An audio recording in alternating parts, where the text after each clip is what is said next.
Hey guys, welcome back to the channel. If you've watched any of my videos, you'll know that I frequently use PvE riposts to secure a lot of kills. This can be crucial against weapons that are tough to handle, like the rapier and the short sword. While it might seem straightforward, I want to delve into some of the nuances that aren't immediately obvious. Alright, we parry anything. Let's go! Let's go! In order of value, the perks I use are Counterattack, Shield Mastery, Barricade, and Adrenaline Spike. If you want to run armor, you're going to have to use Swift instead of Adrenaline Spike, but I wouldn't recommend running armor, to be honest. And if you want to run crossbow, you can use Weapon Mastery instead of Barricade. But if you're running the crossbow and armor, you might as well just use a shield and a falchion. All these perks enhance our movement speed and action speed, which are the key in executing the PvE riposte. The block perks all work with the longsword block. For those new here, a PvE riposte refers to a counterattack maneuver used against mobs or the environment, which can then be aimed at nearby players to do massive damage. I think the term Enviro Player Riposte, or EPR, is more descriptive, but for simplicity and not to be confused with ERP, we're going to refer to the move as a PvE riposte. If you're playing Naked Longsword like me, and you aren't heavily into looting or trading, the optimal setup is the Lizardman skin for the 20 armor, complemented by boots that drop all the time from skeletons. This offers the best balance of physical damage reduction and movement speed with our minimal investment. I'll show a side-by-side comparison of the move speed and PDR with just boots and gloves equipped on an elf and lizard.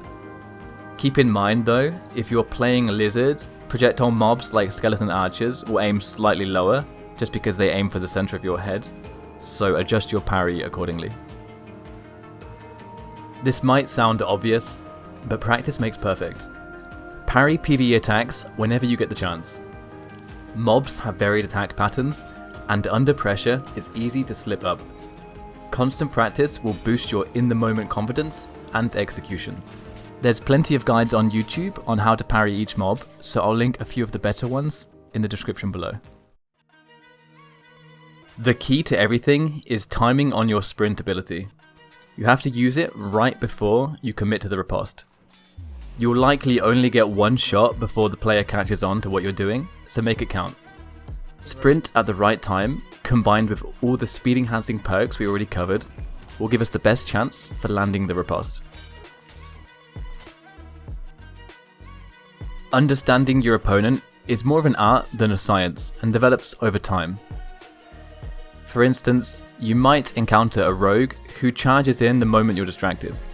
Against such players, feign vulnerability by not looking at them, and use sound cues for your riposte timing.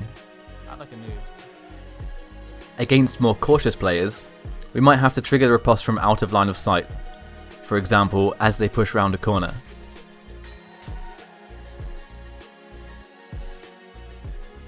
Remember, you can parry almost anything in the game, from mobs to projectiles, even axe traps.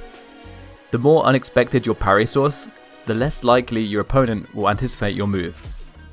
Be creative with this, and always try and be one step ahead, as players are increasingly learning about the PvE parry. I'd love to hear your thoughts on the video. Have you tried the PvE parry before? And if so, what's your favourite trigger? Let me know in the comments below. And that wraps up today's guide on the PvE riposte. I hope this video helps you out. If you found this video helpful, consider giving it a like and subscribing for more content like this. Don't forget to hit the bell icon to stay updated. Thanks for watching, and I'll see you in the next one.